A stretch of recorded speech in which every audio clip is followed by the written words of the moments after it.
This is John Ward, welcoming you to another presentation of Tennessee football on home video.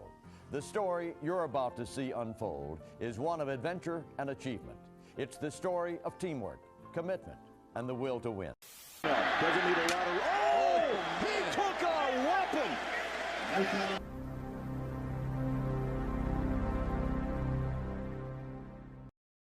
All right, y'all. Welcome back and happy Wednesday. I hope that y'all's day's been going great. My name is Bull. This is the Bluechip Breakdown. We have a lot of things that we're going to be talking about today. Number one, Joey Aguilar. His court case is moving forward. It's going about the way that I thought that it would. Actually, some of this stuff is moving faster than I thought. But it feels like he will be our quarterback in 2026. So that could be a very, very positive thing. We'll also talk about this basketball team because it's getting close to March Madness. And I think that we're starting to peak at the right time. We talk about it every single year, man. Can we get to the point that we need to get to at around this time? You know, we still have some things that we need to work on, which of course we're going to be touching on that, but we'll also come back and talk about like the rest of the football team because there are, you know, obviously the team is pretty much looks very, very different at this point from what I thought that it would look like. We've added a few more players. We'll kind of talk about all that good stuff. But if y'all are in here, please, as always, make sure to like and subscribe to the channel. Let me tap into the chat. We're going to be getting to the members and the super chats first, and everyone who came in here early. So this one is from Chuck. What's going on, Chuck? Saying go Rocky Top. You already know. And this one is from Pisani, I think, saying go Vols, go Big Orange. Love it. Okay, so first and foremost, let me jump into this portion of it. Just basically why the judge granted Joey Aguilar this TRO for 15 days. So that he can come back and do like teamwork. He can practice, but obviously he's not physically ready to practice. He's coming off of a surgery, so he's still doing some like rehab stuff, but he can do all the mental stuff. And that was one of the questions is if Joey does come back, how long is it until he gets something like this, like a TRO, or like how long until he can actually start to work on things? Because, man, Tennessee does have to change so many things with this offense for it to get to where it really needs to get to. I always tell y'all, man, I don't too much care about the stats, like the regular season stuff. None of that matters. It just doesn't. Like putting up big numbers, it means nothing if you don't make it to the college football playoffs. The only stat that matters to me is that this team went 8-5. That's all that I care about. So whatever we did from an offensive standpoint, defensive standpoint, special teams, everything, it needs to get better. So that's where I'm at.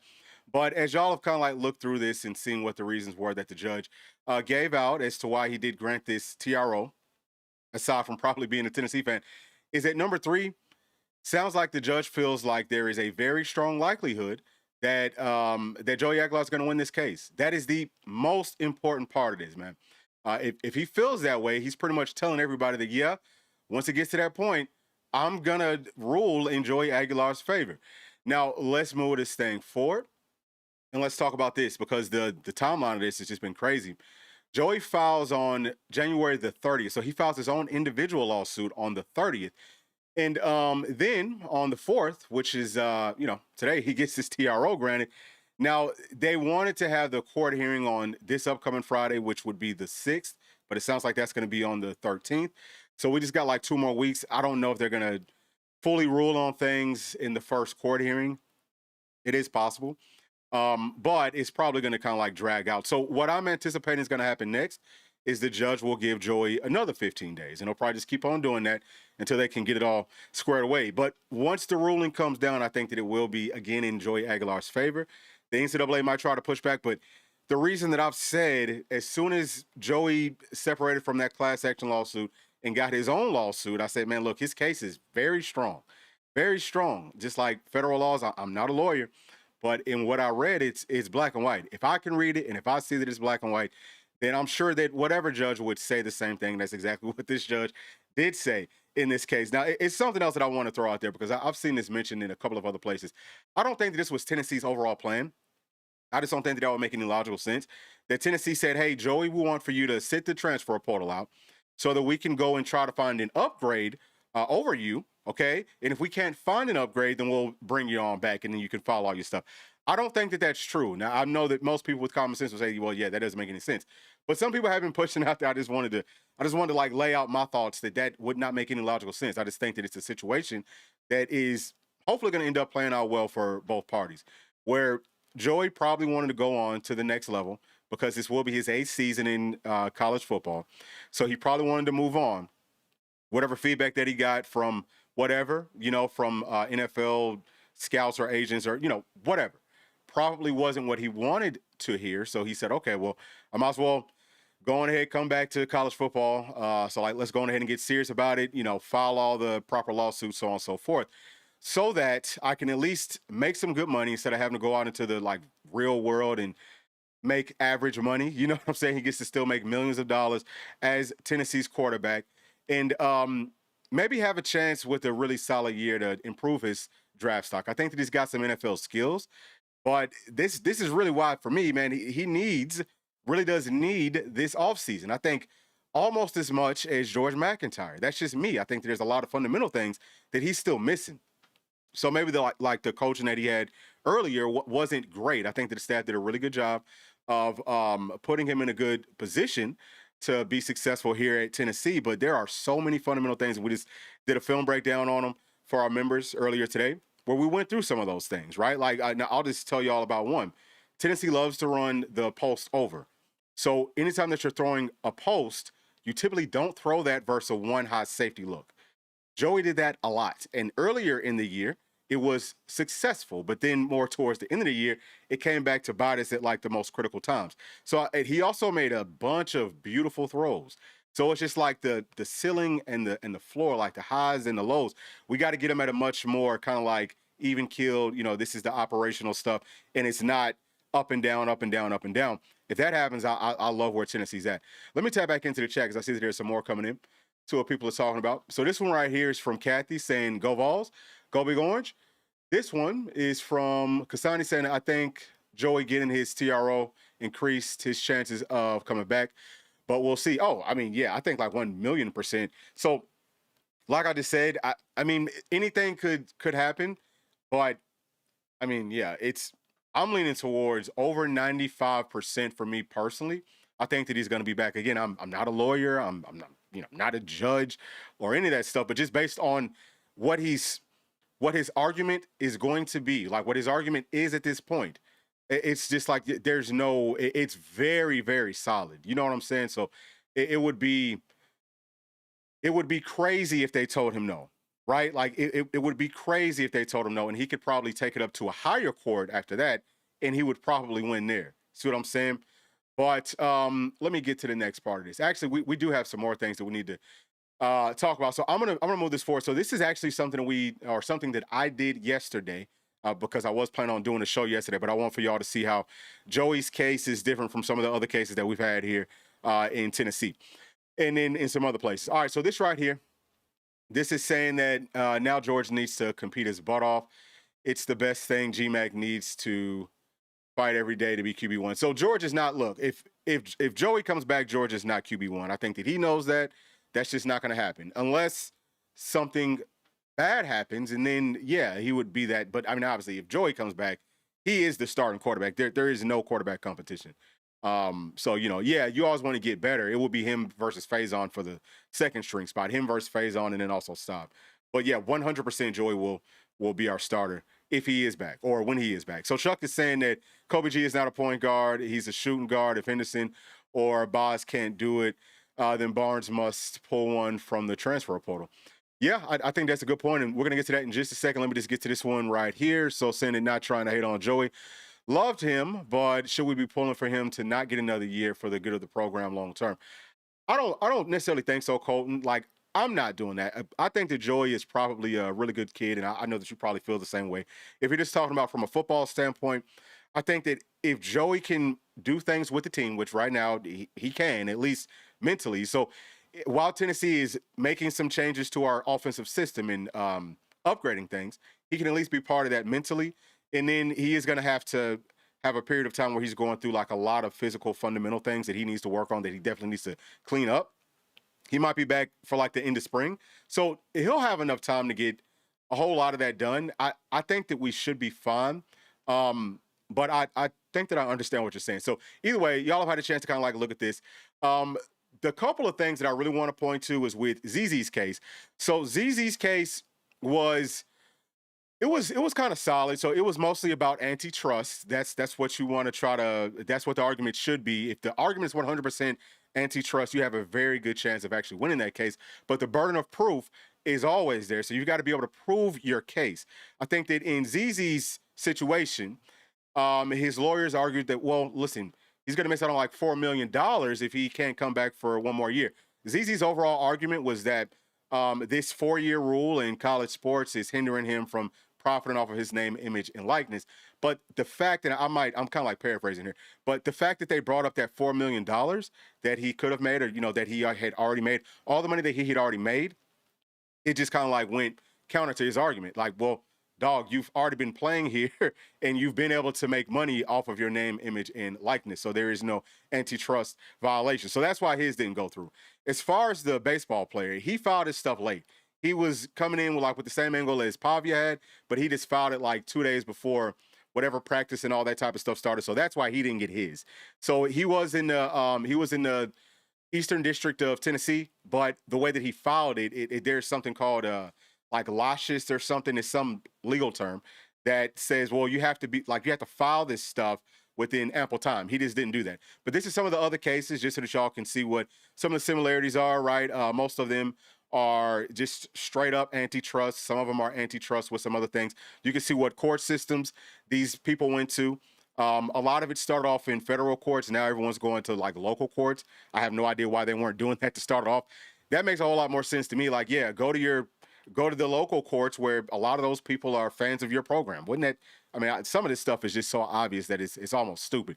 But y'all can see how all that looks. I did want for y'all to be able to put eyes on it. Okay. So moving forward, man, let's start talking about this basketball team, and then we will come right back to the football team once we get done with this. So first and foremost, over the last 5 games, this basketball team has been playing outstanding ball. I know that we're 4-1, so we did lose one of those ball games. But these are the stats of our like key 5 players over that time span. Felix has already missed 2 games. JP missed 1. But you can see that Nate Ament, that is a bad man, averaging 23 points per game, leading the team in rebounds per game. Just doing it all. He's playing with so much more confidence. He's shooting over people. I mean, look, this kid is like 7 feet tall, y'all.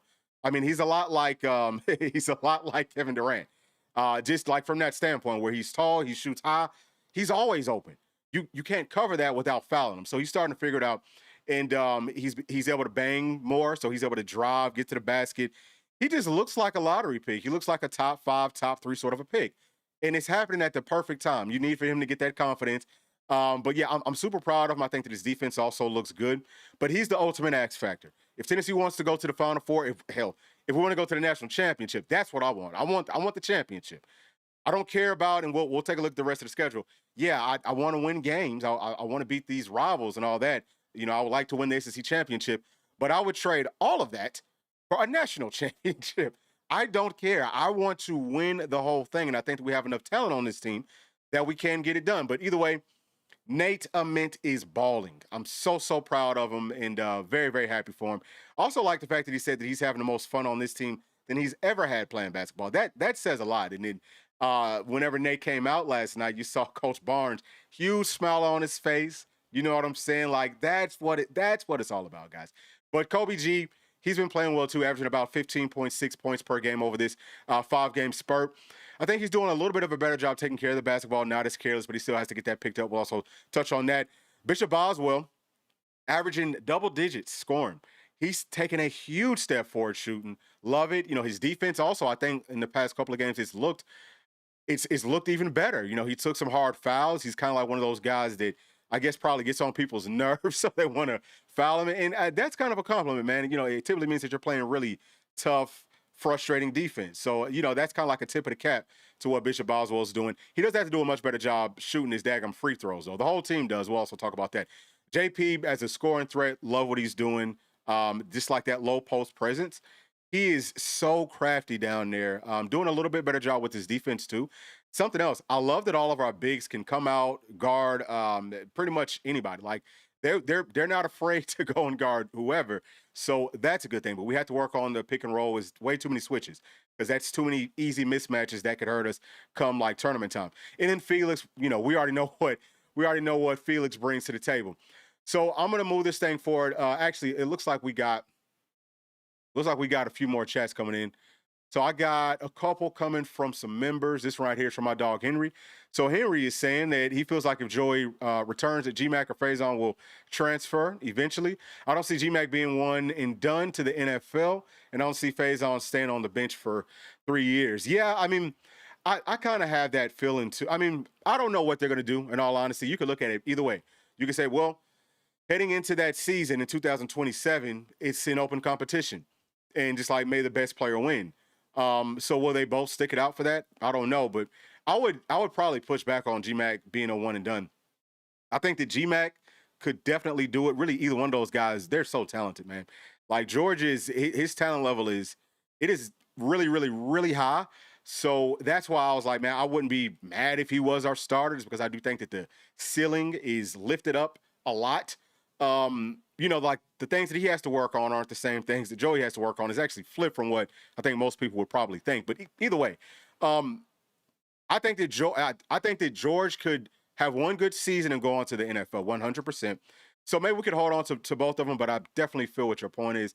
I don't know how likely that actually is. And I'm going to get to your next thought here, and then I'm going to come back with another thought of my own. So Henry's also saying that, but he thinks we'll be all right this year with any of the three playing quarterback. Joey did throw some incredible passes. Yeah.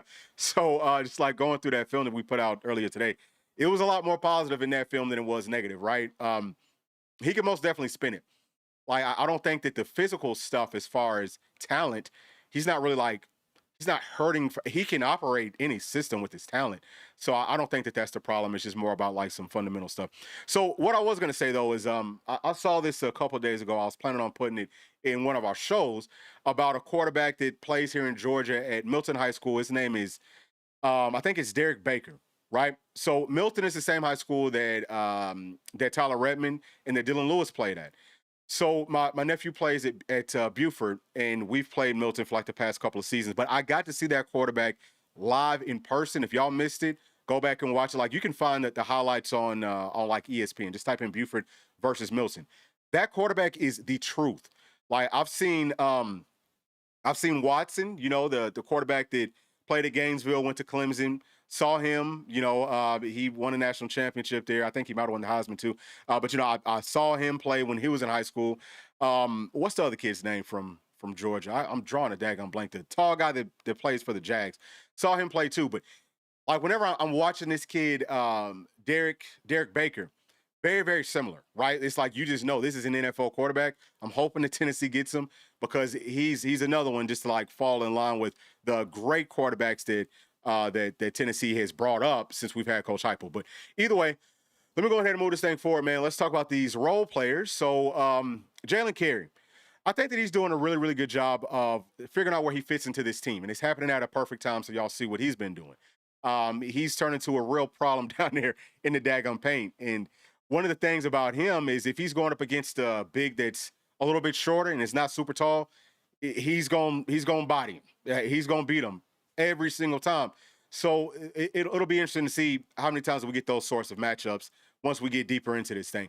I love this whole freshman class. This whole freshman class is just crazy. Brown's playing like a freaking grown man. He's another one. I mean, had some freshman errors earlier, but he's just so much better now. I fully trust him. Plays like a vet, does a good job scoring. It's not a whole bunch of points, but it just feels like whenever he tries to score, he pretty much wins. Defense looks good, all of that, right? Then we have Ethan Berg. He looked a little bit better in the previous game. He still scares me. I want to see him kind of like put 2 to 3, really like a 5-game stretch, back to back. If he can do that, then I would feel good. I would feel better, because I think that we're going to need all these guards. Evans is a freaking dog. I love to get him on the football team. Him, Carey. Think about it, y'all. Evans is 6'5", 220, and he moves around very, very well. He could play linebacker. He could play safety. He could maybe even play deep. He could play pretty much anywhere on your football field. I would love to bring him in. He is a tremendous athlete, but love him as a freshman. And then I think that Henderson, he's the one that we need to step up as a point guard, because, as it was brought up earlier, I think that was Chuck. Kobe G isn't a real true point guard. He's more of a 2. And he's going to take some breaks, especially as we get deeper into things. So Henderson needs to get a lot more minutes, like way more minutes. for like the rest of this year. Like, we got to try to force him out there. I'd sacrifice losing 2 or 3 more games if we can get him playing with some more confidence. Now, I know that he was banged up and so on and so forth, but he's a huge piece of this. And then another guy that wasn't on the previous screen, I did want to bring him up too. You can see him down at the bottom. Number 77, Abram. You know, he was out for the previous game as well. But he's a baller. I think that once we get to the tournament, you need people who can just like create their own shot. He is one of those guys that just, you know, boom, boom, boom, crossover, step back, drop that tray, mid-range game, all of that. Like, and he also plays really good defense. It's not outstanding, but I think that his defense is very solid. He needs a lot more minutes. So that's what I'm looking forward to. Just like rotate guys more, and let's see if we can get like this whole team hot and just get deeper and deeper and deeper, right? Okay, this is how the whole team stats look. It's not every little thing, but as far as points per game, Tennessee is in a really, really good spot. We're top 10%. That's just over these past 5 games. Field goals at about 44%. That can come up. Like, we should be about top 15 whenever it comes to that. 3-point, we could do a much better job there. I wanted that to be closer to about 37, 38%. So can we kind of like hike those numbers up? Free throws has to come up. Has to come up to, I would say, at least like 75%. That's my goal. Rebounds, we're doing an outstanding job there. That is like the best of the best of the best.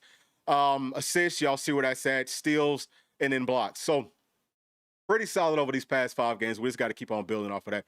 And moving it forward, this one's huge. Turnovers. So y'all can see this is over the whole season, what Tennessee's been doing. Excuse me, averaging, I mean, really like the full turnover margin, we're negative 18. That is a problem, right? We just had so many careless mistakes earlier in this season. But as far as steals and stuff, I think that we're doing a pretty good job of going and getting the basketball. It's just about taking care of it. So y'all can see that on the far right. The guys that handle it the most will obviously have the most turnovers. But for Kobe, well, really, man, look, Kobe and Nate, it's just kind of like carelessness. I think that, like, for Nate, it's more of him being young. Can he clean it up more? I feel like he's done a better job for, like, these past few games in taking care of the basketball. But Kobe G, he's done a little bit better, but that has to be a lot more, like, consistent. So we've got, 9 more games left until we get to the SEC tournament. So that means that we need to be +2, at least, every game from this point forward to get those numbers right. So that should be the goal. Really, I mean, look, don't shoot for the bare minimum. Let's try to be +4.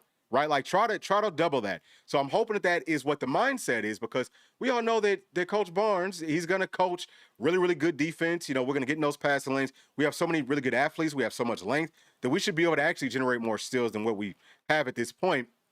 Those are some good numbers, but we can get even better at that as well. Main focus for me is take care of the basketball in Tennessee.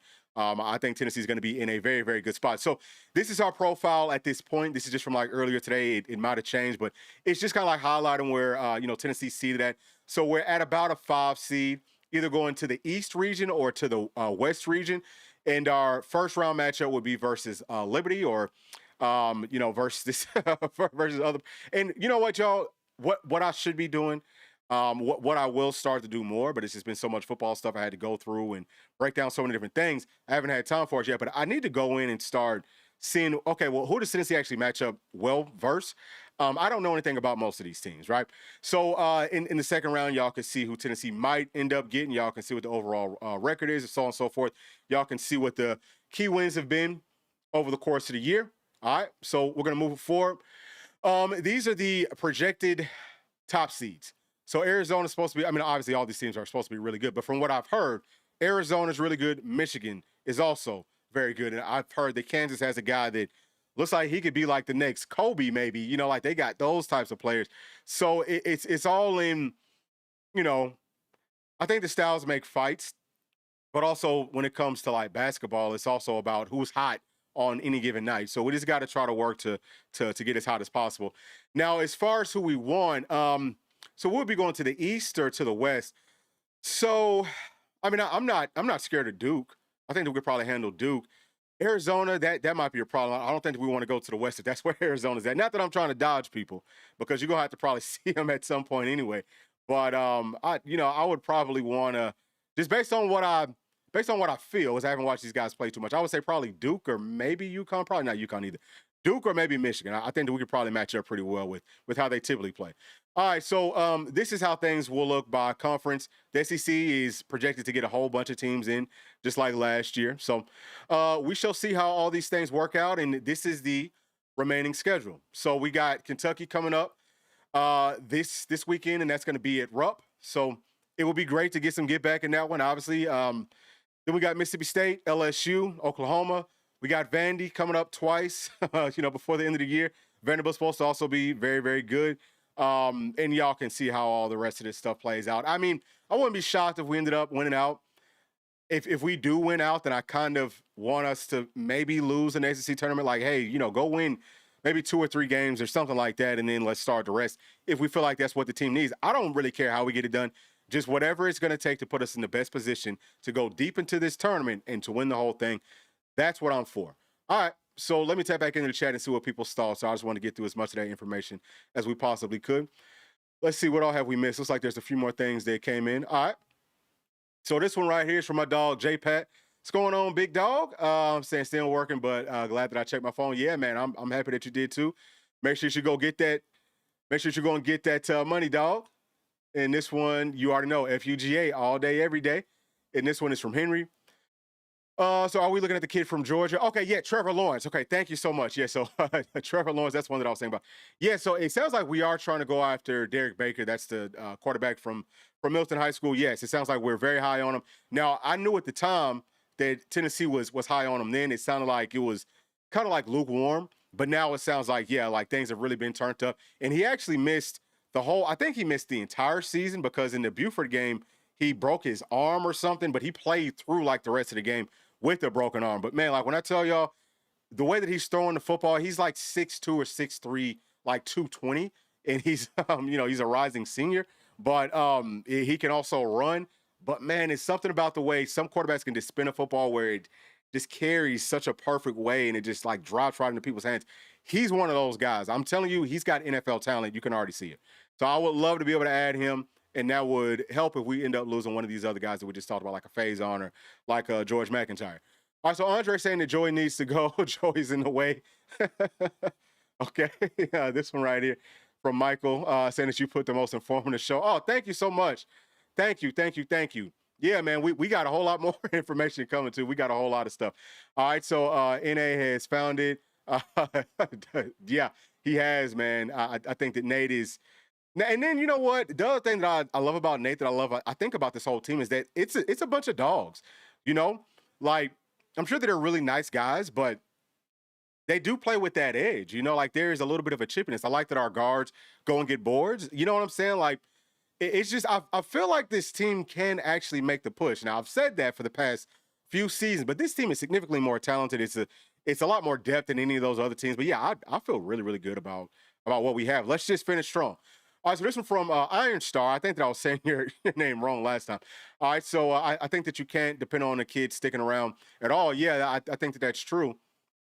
Yeah. Oh, yeah. And you know what? I think that's a good point, too. Like, what Coach Heupel needs to do is he needs to focus on what it takes to win. And I know that you want to hold on to all these guys. We all do. But at the same time, you've got to play the best players for you to win. Now, in this situation, if you're talking about the quarterbacks, what if George McIntyre outperforms Joey Aguilar like he did in the preseason last year? Like, would you start George McIntyre? Now, if it was me coaching, I would. I don't think that Heupel's going to do it, but like whenever I say that, the whole point is that I'm saying that for everything, for everybody. You should play your best players and don't worry about who's going to be here next year, all that. No. Let's take care right now, and then we'll figure that out later on. All right, so this next one is saying that also it's obvious. This is bad for football, but if it's going to help, why not let it be Joey? Would you be happy losing 8 games because we took the high road? Yeah, no, I mean, definitely not. I 100%. And I'm kind of there with you too. Like it's something that I've said previously. I don't think that it's good for college sports by any means. And I sincerely mean that. I think that there should be like an age limit. Like football, physical sports should have some sort of an age limit.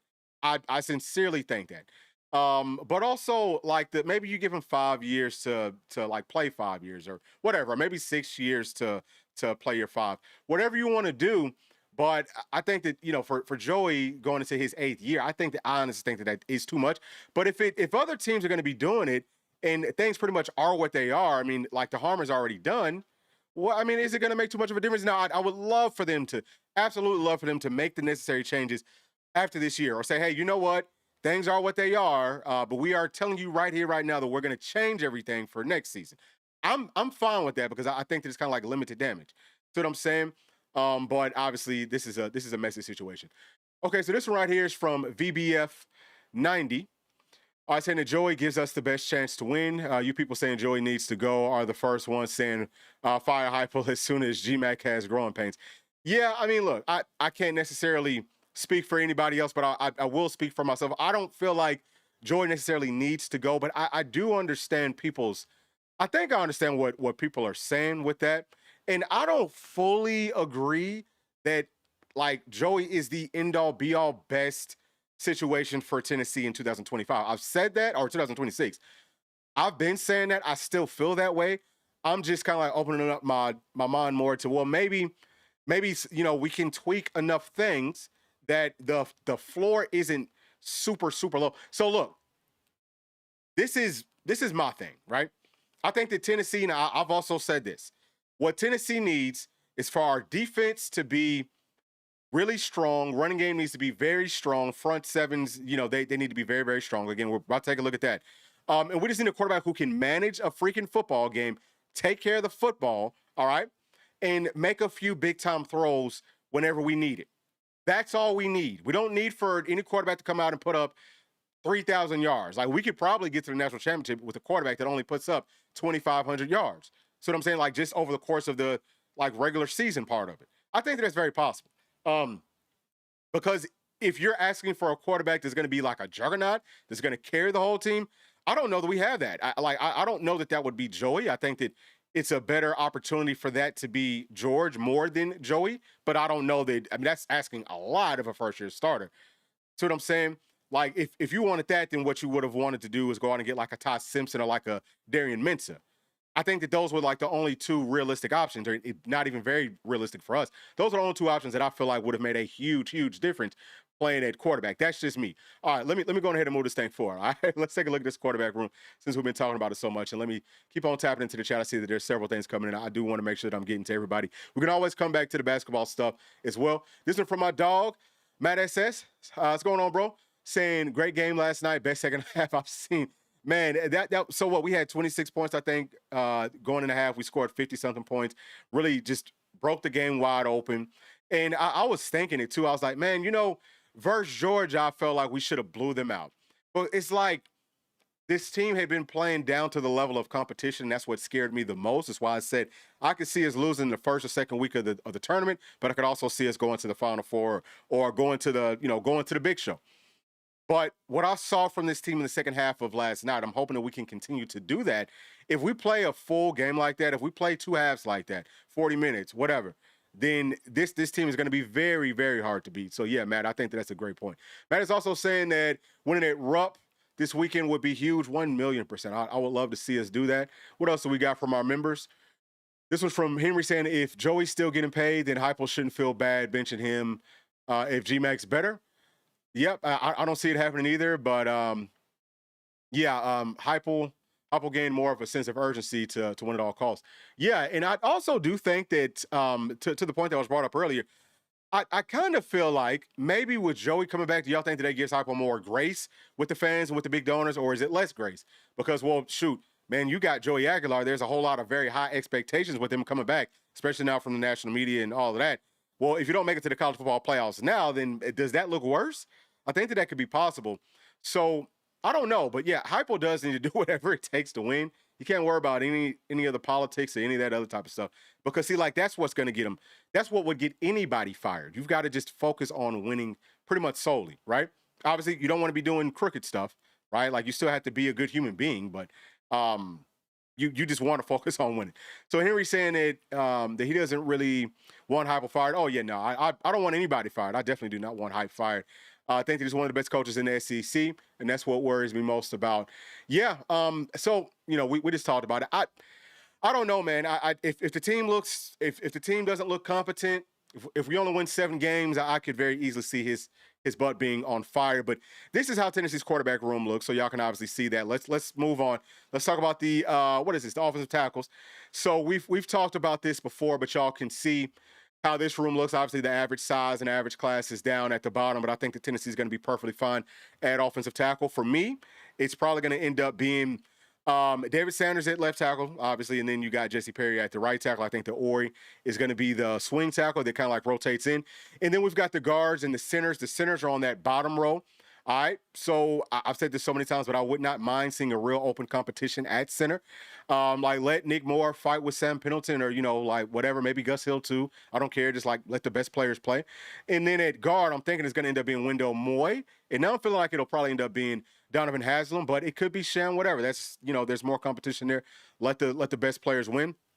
So this is just showing y'all how consistent the offensive line was in these different spots in 2025. As y'all can see, tackles were good. Now, Lance Hurd, he's gone, but, we still have, and actually, did I have Lance up on this last one? Let me make sure I didn't have Lance up. Okay, yeah, all right, yeah, so Lance is gone. I just had to make sure. All right, so anyway, Lance is gone, but I do think that David Sanders, obviously, he played a lot at the right tackle, and so did Jesse Perry. But I think it's going to be consistent there. Guard is where we really had to step up at. I think part of the reason that was inconsistent is because we rotated those guys way too much. Center also wasn't as consistent as it could have been. So I wanted to point that out to y'all. We need to upgrade in those spots the absolute most. I think that maybe Tennessee did that because what we want to try to do, I believe, or like what I would like to see us do more of is 6-man offensive lines. So whenever we go to our heavy personnel, instead of going to like a 12, or, maybe you could still go to a 12 or, whatever, but add an offensive lineman, okay? Like, add an extra freaking offensive lineman in those short yardage situations. All right? Like, don't bring the defensive lineman in. We don't need those guys. We've got enough offensive linemen, so you see what the starting 5 might look like, and then you can see, hey, bring in one of these other guys. It's a bunch of big physical dudes that can move bodies. All right? So this is just kind of like what I'm looking forward to for next year. Now, this is the running back room, and I did add the new kid right here. His name is Will. I don't even want to try to pronounce his last name, but he has good size. He's from the state of Georgia, and I've had a chance to go through, watch some of his film. I think that he looks good. He will be one of those bigger backs. So if he really is 200 pounds at this point, I mean, I don't know how much. He looks like he's pretty filled out, but I mean, he could probably get up to about 210-ish. But he's a like one cut and go sort of a guy. So this is like all adds up. Whenever you go to more 6 offensive lineman sets, you're talking about being a whole lot more physical. So we need more physicality inside of this running back room. But I think that all these guys are physical. And, we had to kind of like mix up all those running concepts, which we're about to take a look at right now. So here, this is just showing you, just look at the far right. Obviously, you can look at anything and pause it and just kind of like go through. But the far right is what my expectations are based on the research and what we struggled with in our running game last year, what Tennessee needs to do more of. And we're talking about duo, which is true double teams at the line of scrimmage. Imagine doing that on like a 3rd and 1 with 6 offensive linemen that are all huge, and they're able to actually physically double team everybody that's on the line of scrimmage. That is a guaranteed 3 yards, right? Guaranteed. The only thing that could hurt duo is if the linebackers come downhill too hard or like too quick. But that's where the play action comes in at. And that's exactly what we want to do. Be a team that is dominant in that running game and then operate off of play action with an offensive line that can hold up. And with people who can get open and with the quarterback that is going to be really good at hitting people who are just wide open. Like, that's what I want to see. And then also a little bit more pin pull. So, all like gap scheme things. But pin pull, I mean, y'all know what pin pull is, right? It's like you have one side of your offensive line, they're blocking down. Then the other side kind of pulls around and, it creates some really big run lanes. Tennessee runs it, but I think that we could run more of it just based on my research. Okay, so now moving forward, let's talk about these wide receivers. I think it's a good-looking room. I don't know who the number 1 wide receiver will be, but it doesn't mean that I'm down on anybody in this room. Maybe that's more of a compliment. That, wow, these guys are all really good. Who's going to be that number 1 go-to threat, or do we even need that? Like, is it just on who's hot on any given day? But I do think that you want to have someone that teams feel like they need to dedicate that double team to, and we'll end up finding it. Braylon Staley's going to be playing inside the slot. Mike Matthews, he's playing on the outside. Who's going to be the starter at the other spot? Is it Travis? Is it Ra? Is it Tristan? I mean, who is it going to end up being? There's a plethora of players inside of this room that I feel like can get it done. And if we slow down on our tempo, we can rotate in more guys, right? We don't have to just, these guys don't have to stay out there all the time. They might not really like that, but it might be good for the longevity of this team. All right, so now moving forward, tight ends, we got everybody in here too. So Drake and Trent, those are more physical blockers. And I would say that Luka's probably going to be more of a physical guy. Ethan Davis showed the physicality last season, but he is more of like a pass-catching threat. Same thing for all the guys on that left side. So you pretty much have your physical players on the right side, and you're more like finesse, so to speak, on your left side. But I think that's a good-looking room too. So moving this thing forward, just as far as Tennessee's passing game, some things that we need to try to change. Y'all can see what we kind of struggled versus. It was like these shell looks, right? So for the running game, we struggled versus the odd fronts. The passing game struggled versus the shell looks. We've got to open up some of the things within our scheme that's more pro-style elements. Tennessee did run more of the dagger concept. So we're talking about running like a seam with a dig. Things like that, right? It's just about spacing. It's just about having the proper contact or proper concepts so that we can have the open windows to be able to fit the football into and not always have to just throw the football vertically down the field. If you give Joey the proper options and if you teach him, hey, don't lock in pre-snap, then he would be really good at operating all these things. So definitely want to do all of that, okay? That's how things are looking for me at this point. This is just for the overall offense. We need a lot more pre-snap movement. We've been hovering around about 25-ish%. We got to get that up to 50%. That's what the championship teams have done for the past decade. So a lot more motions, a whole lot more shifts. Again, slowing things down at the line of scrimmage, looking at what the defense is doing, making checks, making audibles. You have to slow your tempo down, right? Slow that down by about 5 seconds. That would be great. And then, we also need to run, less RPO, more true play action. We just talked about that. And what else do we have in here? It's hard for me to see it. I got to look at it over here. Okay, yeah, so we also need to try to run more under the center. It doesn't have to be all under center, but more pistol, less shotgun. That'll be beneficial. And if we can't get away from the kind of gimmicky, spread you out really wide offense, which actually I think that Joey Aguilar has shown and going back through film some more, that he's actually better at that sort of a system. If we can get away from doing as much of the gimmicky stuff, then, we don't have to have a totally different postseason kind of change of pace offense. But if we have to run just kind of gimmicky stuff over the course of the regular season, then you do want to have a pretty big change of pace for the offseason because it won't work.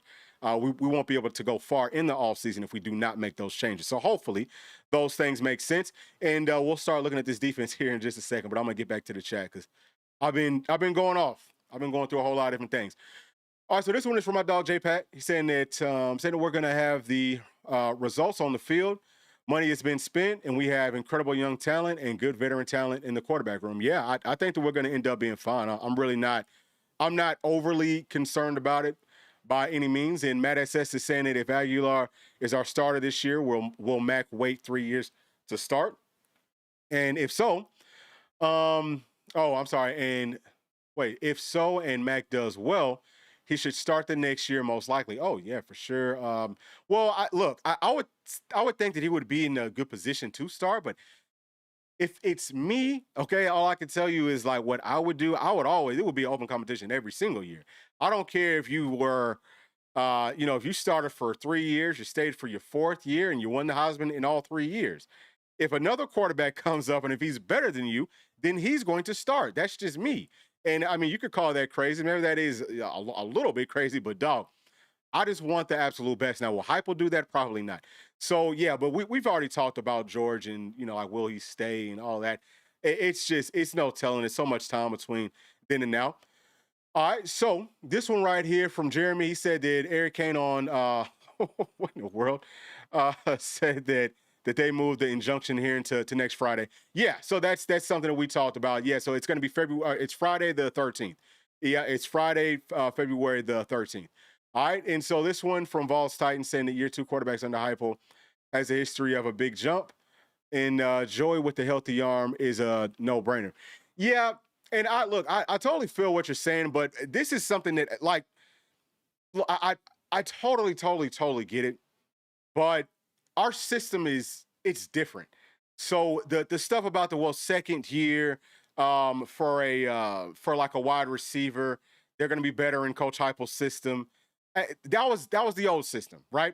So from 21 to 24, Tennessee ran a bunch of veer and shoot. In 25, we didn't run as much veer and shoot. It was a lot more pro style stuff. So I think that players will adapt more and easier And I'm trying to think of, well, what you could maybe say that Hendon Hooker. Okay, so he would be the only one that in the second year with Coach Heupel, maybe he looked better. I can't think of another quarterback, not at Tennessee. But I'm not saying it to go against your point. I'm just saying that I don't know how, like, you don't that's not the way that I look at it. I'm looking at, well, what is Tennessee going to be moving towards, and what sort of a quarterback do we need? Like, what are the strengths and weaknesses for Joey Aguilar versus like George McIntyre? And for George, it's just based on the limited sample size that we've seen. So that's what I'm basing it off of, right? So that's why for me, it's not as much of a like 100% slam dunk that Joey is just, oh, he is the best option for sure. I would disagree with that just because I think that there's a lot of things that he needs to work on. All right, so Andre is saying to save the $2 million and give DGG an $8 million deal like we did with Nico. Sheesh, dude, that's a lot of money for a running back. That's probably about what he's going to end up getting, which is insane. I think that he's good. I don't know that any running back is necessarily worth that type of money. But what I was thinking of is with DGG and with the kid from Milton, Derek Baker. I keep on wanting to call him Derek Bryant, but Derek Baker, having them inside of the backfield for our future, the read option game will be unstoppable. Like the whole offense would be unstoppable. Heupel could go back to his base, veer and shoot, and nobody would be able to stop it, especially with what we've kind of like already built for them to have in that 2028 sort of a year. But yeah, I definitely feel you. We do need to close out with David Gabriel Georges. All right, so Carter is saying, what universities do I want my nephew to go to? What position does he play? Okay, thank you for that question. So, I want for him to go wherever he's wanted at, like wherever he's the most comfortable at. But he plays wide receiver and he plays secondary. So he plays safety. He can play corner. Like right now he is playing at safety, but he's inside, outside, wide receiver. He's already starting to get his offers and all of that type of stuff. So very, very proud of him. But, at this point for him, it's just about working and focusing and getting better. So as far as even like having like a top whatever, I don't have anything. I don't know that he necessarily has his top whatever. We just at like the work stage. Feel me? But thank you so much for that question. Okay, so this one from my dog J-Pat. And then after this, well, let me see. I think we got a couple more from our members, and then we're gonna try to dive back into it. All right, so this one's saying open competition every year. That's the way the thing should be. 1,000,000%. I'm right there with you. All right, yep, facts. And J-Pat is also saying that that's too much for a running back. Not in this system. Yeah, he's good, but nah, I'll take some. Yeah, Justin Baker. Watched enough of his film. Yeah, I think that Justin Baker is a dog for sure. Okay, so let's go ahead and jump forward. We've been looking at this defensive tackle room for quite some time. This class is very, very, or not this class, y'all, sorry, but this room is very talented. It's just very young. I'm thinking about the average class. It is very, very young. So these guys will start to gain weight. Players have already started gaining weight. You know what I mean? So that's a positive thing. But they have to get stronger. They have to be able to operate within this Coach Knowles system. And I think that it should be pretty friendly to them. I think that the Coach Knowles system should be pretty friendly to our defensive line, probably more so than it was in a lot of situations than the Coach Banks system. All right, so this right here, y'all, this is our safeties. Okay, really, really love this room. I think that it's deep. I think that it's talented. We'll get to that, but y'all see the average size, average class. For me, probably going to end up being, look, I love DeJuan Lane. Remember that name. I think that he's going to be a stud. Look at his size, 6'2", 212, one of the fastest guys on this defense. He's a major problem. He could play at a true safety. He could, come down, play at the star, whatever. Okay, I'm talking about whatever. It don't matter. Absolutely love him. TJ Metcalf, love him too. Love Ed, love Sidney. I love all. I mean, this is going to be I think that this room is taking so many huge, huge steps forward from an everything perspective compared to what we saw last season, and y'all should be happy about that. So super, super proud of it. Let me come back to this here just very, very briefly because I didn't even talk about starters. But I think that obviously David Hobbs and then Gilliam, those are your starters. But, Campbell, I think Utley could maybe be the other guy that works right there with Campbell. Could also be Nathan Robinson. Who else we got? Charles House. I'm high on him. I don't know. Something else is going on because it feels like some people aren't as high on him as I am. And watching the 12 snaps that he had last season, I love what I saw.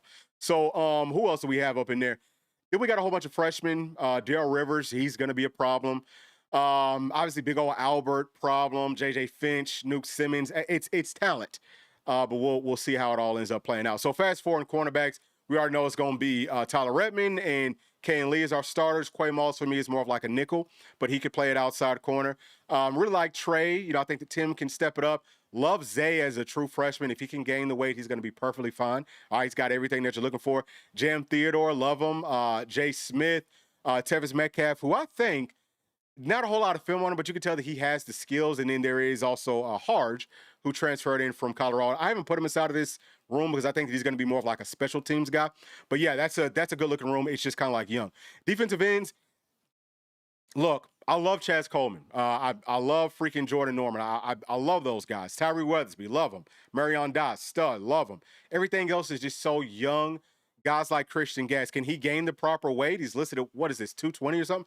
I mean, dog, he's going to have to gain about at least 20 pounds. But if he does that, he's a major, major, major problem. And even at about 220, y'all, please don't sleep on this fact that if Coach Knowles runs more of the like 3-3-5 sort of a look, where the Leo is more of a, he's not like a true defensive end. You play him kind of like a hybrid linebacker and you move him around to some crazy spots. I think that Christian Gatz will be great at that. So he's another candidate for it. There's some other guys that are inside this room that will be great candidates for it. But let's just fast forward. I'm curious about how does the overall quality of the depth look. We got to get that built up. So linebacker room, just, y'all, this room is filthy. This room is outrageously good. I love it from top to bottom. You got AC. You got both ACs as your starters, I think. And then you just got a bunch of ridiculously talented and young depth. It's a bunch of headhunters. This is one of the best linebacker rooms that I think Tennessee has, on paper, from a talent standpoint, that I think that Tennessee has ever put together. And I sincerely mean that. And I came up watching 90s football, y'all. You know what I'm saying? So I'm not saying that it's going to be better than that. I'm just saying that it's in that, to me, from a talent standpoint, it's in that same conversation for today's type of football. These guys are very versatile. I mean, you can do whatever you want. As far as a 4-3 or a 3-4, or you could run a 5-2, you could run a 4-4. You could just, you could run a lot of different things. So yeah, I feel great about that room. Needless to say.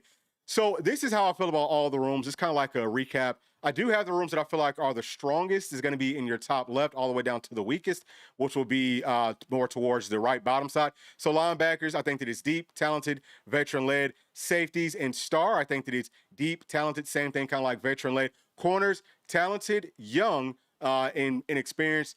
And then as far as defensive tackles, it's talented, very young. Defensive ends, talented, very young. It is kind of a problem to have a defense that is so young up front. It can be, but it's up to these guys to, put in that necessary work so they can get to where they need to get to. And it's going to be up to this staff to put together the perfect system for us to just be able to wreak a whole bunch of havoc. So I think that our path to the college football playoffs based on this defense is that the vets absolutely have to be vets. They have to be dominant. They have to be exactly who we think that they are, or maybe even better in some of these situations. The youth is going to have to step up like we just talked about. And the scheme, I think that we need to dial up a lot more blitzes. Now, Coach Knowles does not like to dial up blitzes. Typically, that's not what he does. Will he adapt based off of his personnel? That's what the best coaches do. So we shall see. All right, so this is Knowles, kind of like breaking down what his overall system is. I just want to give y'all a real good, solid overview of the offense and defense. But what he wants to do on defense is confuse the offense and dictate terms. Okay, the personnel that he likes to run is 4-3. That's his base defense. Then there's a base nickel. Okay, so base. Whenever I say base, I mean only 4 secondary players. But teams are mostly in their nickel. So his base nickel is a 4-2-5. And then his secondary nickel, he says it's not really a 3-3-5, but that's how it functions. So that's what he likes to run. But as far as how things work for the defensive front, like I said, I think it's going to be a lot easier than what it was with Coach Banks, where these guys can just be one gap. They can penetrate. So our defensive line is pretty much already built for that. And then as far as the Leo, we've already talked about that too. He's like a linebacker +1 to the line of scrimmage is basically what the Leo actually is. Whenever you're running that 3-3-5, if it's a 4-2-5, the defensive ends are really just defensive ends. Okay, whenever it's the 4-2-5 structure, they're both the same thing. All right. So coverage-wise, and it's also showing you what I think the difficulty is as far as picking up his scheme for all these different groups. But for the front, it's like an average level of difficulty. It's not going to be difficult. But for the coverage, for the secondary, for that back seven, I would say it's about a 7 out of 10. as far as how difficult it's going to be for these guys to pick it up and how the operation works, so on and so forth, because it's so much match zone concepts. But the safeties have to be versatile. This defense is really all about the safeties. The safeties have to be very good. Whenever he runs man, he loves to bring blitzes. Okay, he doesn't like to leave his secondary players out on islands without bringing pressure, so watch out for that. Like I said, match zones versus spreads. He likes to utilize robbers, which is a good thing. It will typically help us over the middle of a football field. A lot of fans have hated how our defenses have looked over the middle, and this will definitely help out with that significantly. And then the safeties will rotate post snap. So he wants to be able to run that 3 safety look, and they'll move all over the place. They might just be even at the snap of before the snap, and then post snap, they move all over the place. And if y'all want to see how his defense functions at like the highest level, we actually have our playoff game, all the dropbacks in that game. We have that out for everyone, so y'all could go back and check it out and see how he's moving all of his chess pieces. Okay, so now let me get back to the chat. I see there's several more things that's coming in, y'all. See what folks are talking about. All right, so Henry is saying that if Joey returns, do I think that he'll get spring practice? I also read today that he filed a temporary restraining order against the NCAA eligibility rules. I didn't even know what that means. Okay, yeah. So that's actually what we were talking about earlier today. So the judge granted him that. The judge granted him that TRO. What it means is the NCAA can't enforce any of their rules or any of that. Like they can't enforce that rule on him for 15 days. So the TRO, it expires in 15 days. If the court case isn't finished by that time, then the judge will probably give him another 15-day TRO. Y'all, I'm not a lawyer. I could be off on a whole lot of this stuff. If somebody is a lawyer, then please get that right inside the comment section or in that chat. But he, I don't know, maybe he would do like a long one, but that's essentially what that means. It just means that, hey, you can come back and you can practice, you can be with the team, so on and so forth. So as far as him actually being able to go through spring practice, physically, I think that by the end of it, it sounds like he'll actually be able to do some things. But mentally, I think that he's going to be there. I think he's going to be there, physically, like mentally, he will have his presence there. Not able to do anything on the field physically, but I think that he'll be there from this point all the way through the end of the season, y'all. I do. I think that he's here. I think that he's locked in. So next one is for my dog, J-Pat. So he's saying, I don't give a damn how much money that gets paid to these young men. Competition should always occur. Yeah, 1,000,000%. Always should have that competition. I think that's what the best coaches do. All right. Okay. So just kind of getting back to each other inside the chat. All right, so with Knowles coming in competition, yes, I think that the competition goes up 100%. Okay, so I see that y'all just kind of like going back and forth.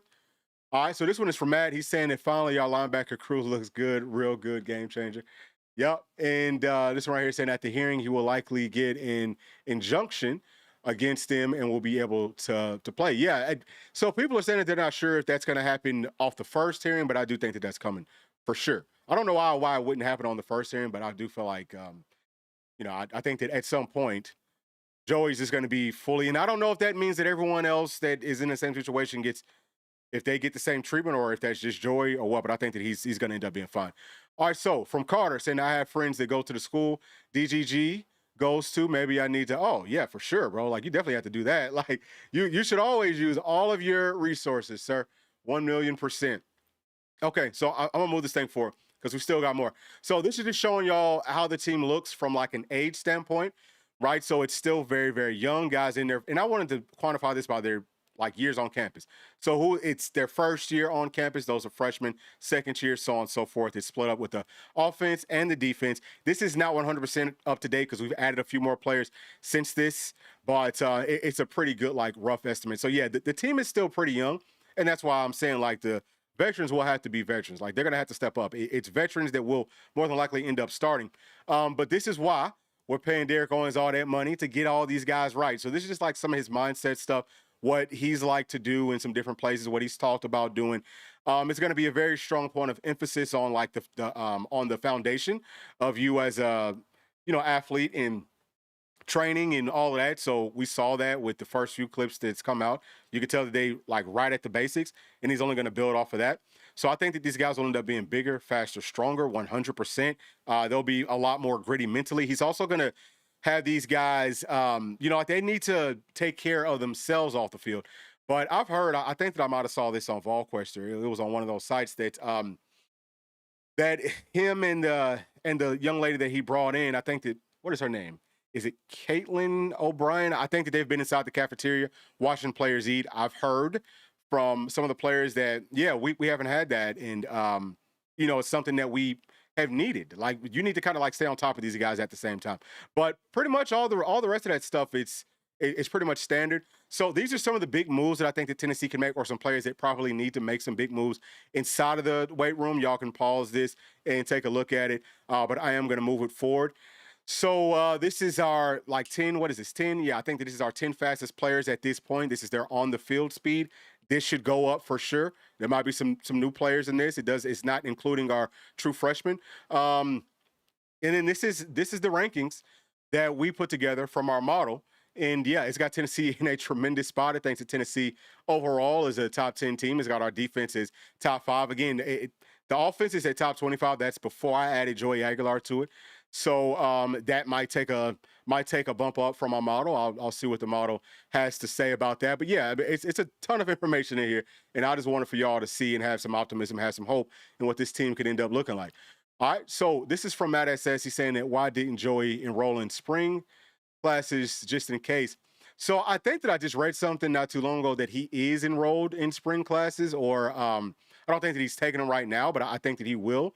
So, yeah, and so this right here saying he doesn't have to be in spring. But, yeah, it sounds like he's already signed up for the classes in the portion of spring that he would have to be in classes for to go through spring practice.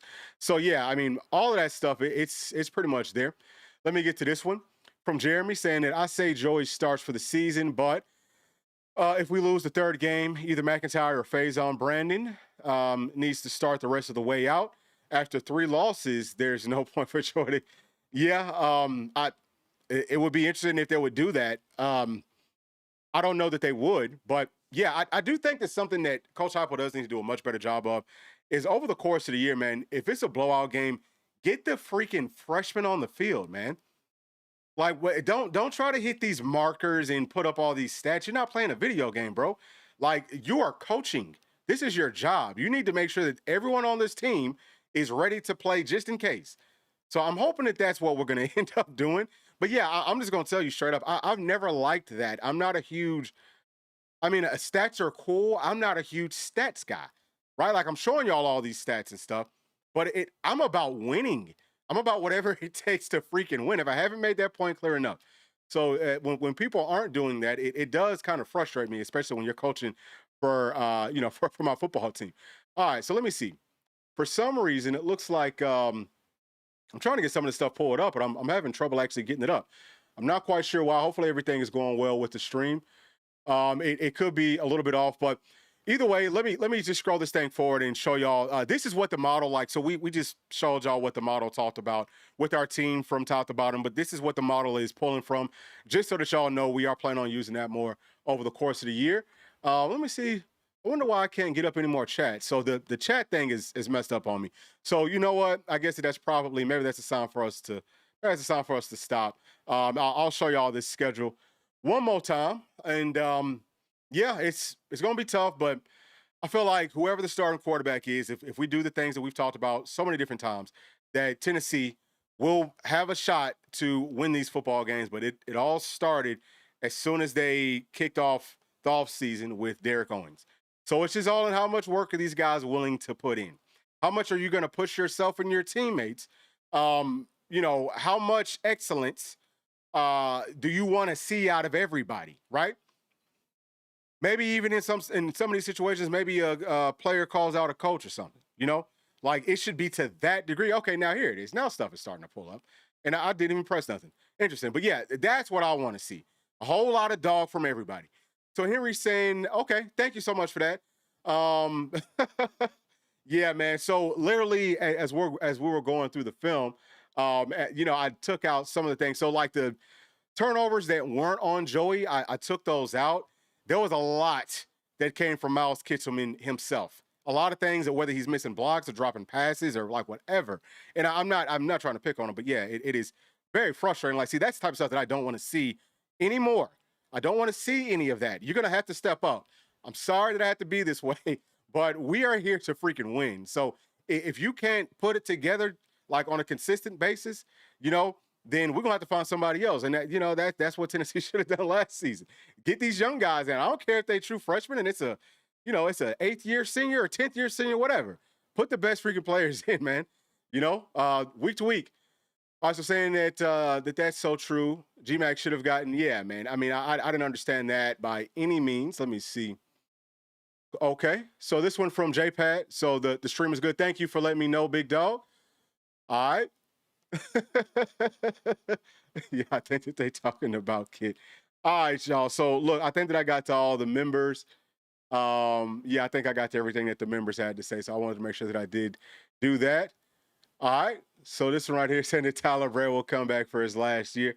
Yeah, I would take him back. People talking about GMAC being skinny. Bray was just about as skinny. And then I don't think that they had as many rules to help the quarterbacks out back then, but maybe they did. So this one also from JPass saying that Kitzelman went from hero to almost zero with that crap last year. Yeah, and it was, yeah, some that's the thing. Some of it did look lazy, like not making, I don't understand how you can't make a tackle. That's, even if it is on an interception, that's the type of stuff that I can't. That's just sheer willpower. That's all that is. If the game is on the line versus a rival, you've got to be able to make that tackle. But let me try to get off of that because I'll end up talking forever. All right, so this one from Andre saying, go get Aaron Rodgers. Bro, I would take Aaron Rodgers right now. I don't care. I'll take Aaron Rodgers at 60 years old. That was a bad man. That was a bad, bad man. All right, so this is the last one from Andre saying that Coach Hype needs to start benching them like Kelsey Pope did. Yeah, I think that whenever guys are not living up to the standard, then you got to go to the bench, man. We got to bring in somebody else. I think that's one of the best ways, too, to hold on to the players that you have, especially younger guys. If they see, hey, if this guy that's over me, if he messes up and if I keep on playing well, I can see the field. I think that the first coach that does that on a consistent basis will probably end up winning this whole thing. But y'all appreciate it so much. Please make sure to like and subscribe to the channel. We will be talking to y'all probably tomorrow. I'm not quite sure at what time. But yeah, man, Bray, he was a dog. Tyler Bray was an absolute dog. But thank y'all so much, man. And we will be talking to y'all tomorrow. All right. Thanks. Peace.